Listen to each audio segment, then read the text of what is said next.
Yellow just blocking in the house in my road. Gotta make her put it on. She don't like wearing clothes. Just left Concord, North Carolina. I was licking on booty and a whole lot of vagina. Eat a boozer with some ice cream. She'll remember you. Ice Cube make it chip, shiver like the winter do. See me with the crew. I done get some food. I see you looking like you do. Had to make a move, make a move.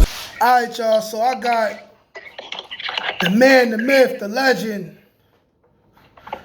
co-signed by Fat Man Scoop. St. Laz in the motherfucking building, Brooklyn's own, man. In my opinion, pretty much the king of New York City storytelling. I wanted to get something in with bro about 10,000 subscribers ago, but I ain't feel like I was lit enough. Now I feel like I am. So here we are, we doing this. We gonna get to the mess. All the drama and all that shit that y'all like to hear, but first, you know, I wanna ask the brother a couple questions before that so we get to know who he is, you know what I'm saying? And luckily I get one of his first interviews, cause you know what I'm saying, because eventually, bro gonna end up on goddamn Breakfast Club or some shit, and I'll be able to say, hey, listen, I was there, you feel me? You know what I'm saying? So Appreciate that love, bro. I appreciate that love, man. But you know, we all squirrels trying to get a nut out here, my nigga. That's a fact. But me being somebody who could see trends, and me being somebody who not a hater, I definitely could see where you going with this shit, bro. Like, you know what I'm saying? Like, pretty soon, you know, they gonna start hitting niggas up for all type of like book deals and one licenses to do shows and all this extra shit. You know what I'm saying? It's gonna happen. It's gonna happen. I hope so, bro. I really do, man. Because I definitely need to come up. First off, let the people know, how old are you? Where you from in Brooklyn? I'm from Brownsville, Brooklyn, man. I can't tell niggas my age, then I had to kill everybody. You feel what I'm saying? Alright, so St. Laz age is nobody motherfucking business. That's the answer to that. I'm in my 40s, though. You understand what I'm saying? I ain't no spring chicken, man. I'm in my 40s. I'm from Brownsville, Brooklyn. You heard? Brownsville. I be all over New York, man. Yeah. Now, Brownsville, me being a Bronx nigga, and we talk about the dangers of Brooklyn, right? See, because I got family in Brooklyn and shit too. But a lot of times, and even in jail, Brownsville be considered like the grimiest, most dangerous part of Brooklyn sometimes, you know what I'm saying? For better or worse, you know, it's a heavily populated area, a lot of different gangs, you know, shit goes down. But for someone like you, what was it like growing up in the 80s in Brooklyn? Could you tell us a little bit about your upbringing, you know, anything that you want to say? Like, what was it like for you growing up? I mean, you know, I grew up in one of the most notorious projects in the city. You feel what I'm saying? Definitely in Brooklyn, Howard Projects. You feel what I'm saying? So, you know, I grew up seeing a lot of shit. A kid wasn't supposed to be exposed to. You heard? I grew up in the middle of that crack era. So, you know what I mean? I seen a lot of teenagers turn drug lords and killers, you feel me? So I grew up seeing a lot of shit, man. A lot of shit that a lot of us saw that we wasn't supposed to see.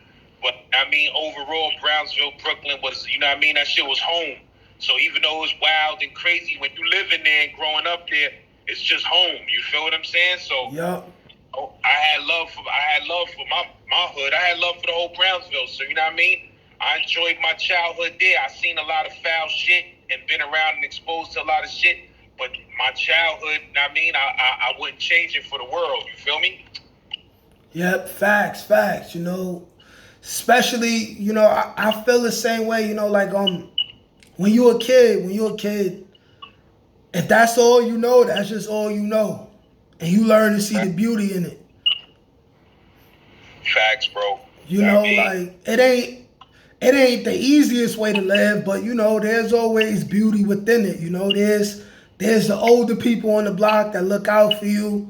You know, if someone might have like a a mother and father who on drugs. You know, you'll have your aunties or something, or the older women on the block that'll look out for you or something. If your moms go missing for a couple days, you know, you got the community events sometimes. You know, you have the basketball tournaments. You know, you have the young pretty hood rats that you end up falling in love with when you young. You know what I'm saying? You find beauty within the ugliness.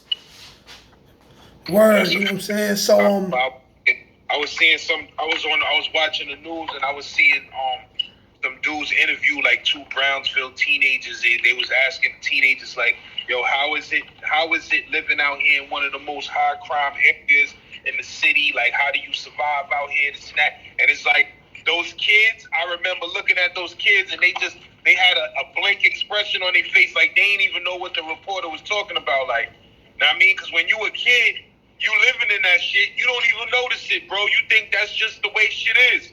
Then when you get older and you go to different neighborhoods and shit, you be like, damn, my neighborhood is out of control compared to these neighborhoods. You feel me? You realize you was in a fucking war zone. But when you a kid living in that shit, it's just regular. Facts,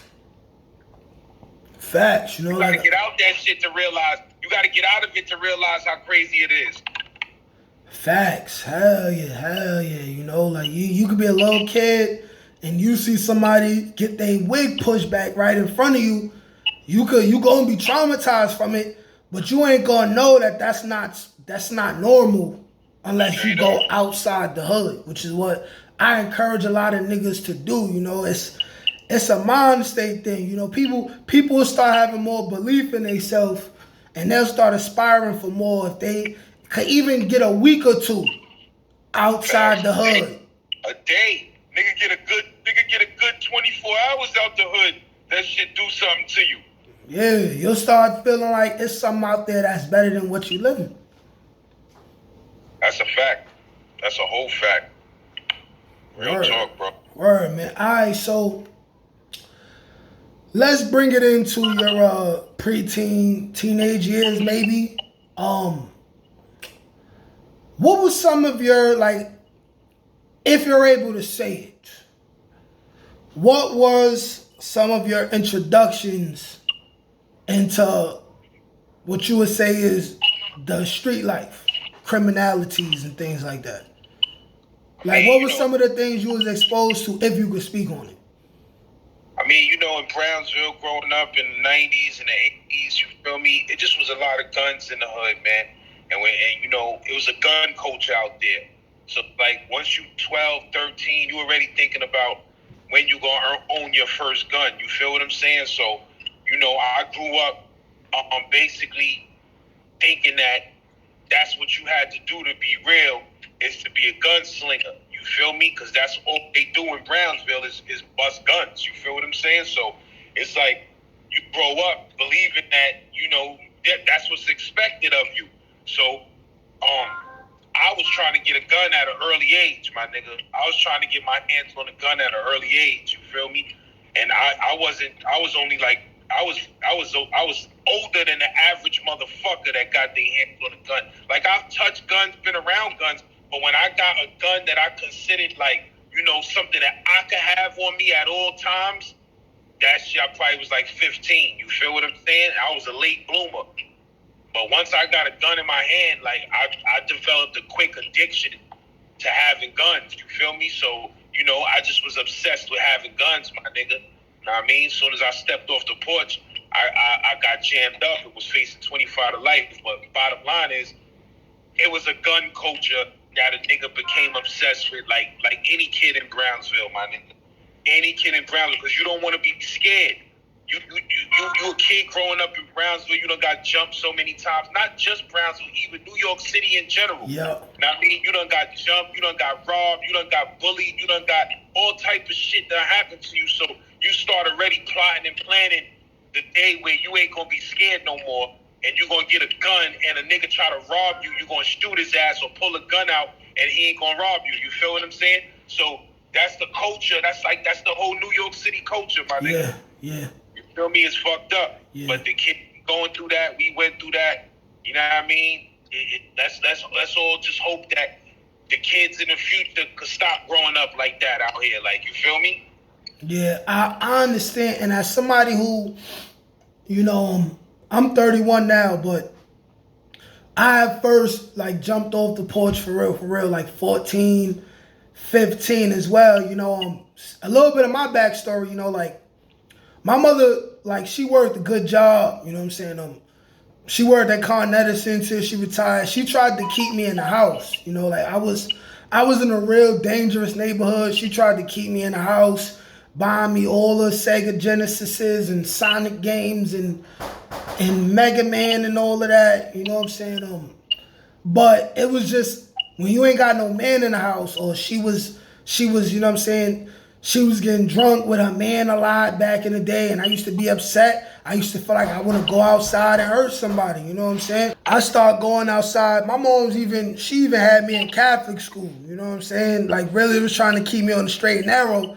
But it's like I could go to Catholic school, but when I'm walking home, you know, it's drug dealers outside. They're related to me, you know what I'm saying?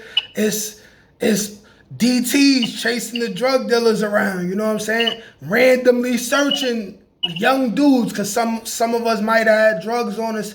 I wasn't no drug dealer. My thing was like robbing people, but that was even before I started doing that, you know what I'm saying? Like I was coming home from school, midday, uniform on, police still seeing me trying to dig in my drawers for guns and drugs, you know what I'm saying? It's something like you could go to school, but once you get home, what's outside is what's outside, you know, like how do you avoid it, you know, like especially, you know, I came up during like the last like leg of the whole crack epidemic, you know what I'm saying? So I was still young. I'm outside, it's broad daylight, you know, it's fiends walking around trying to get a fix. It's people leaning to the side. You know, the dope heads, they lean forever and never fall. You know what I'm saying? Like it was just a whole lot of that going on. And it's easy to really get caught up in that. You know, like the first time I touched a gun, I was like 14, 15 too, you know what I'm saying? And then this was like 50 Cent first came out, and I thought he was the most gangster nigga in the world. You know what I'm saying? This is when you young and you kind of like being corrupted, because you like, I want to shoot somebody to see what it feel like. You kind of like thinking like, you know what I'm saying? Like you could be dumb enough to be like, I want to kill somebody just because that's just the culture of what's going on. You know what I'm saying? And then it ain't a lot of positive influences on your life to really teach you any different. You know, like that's crazy.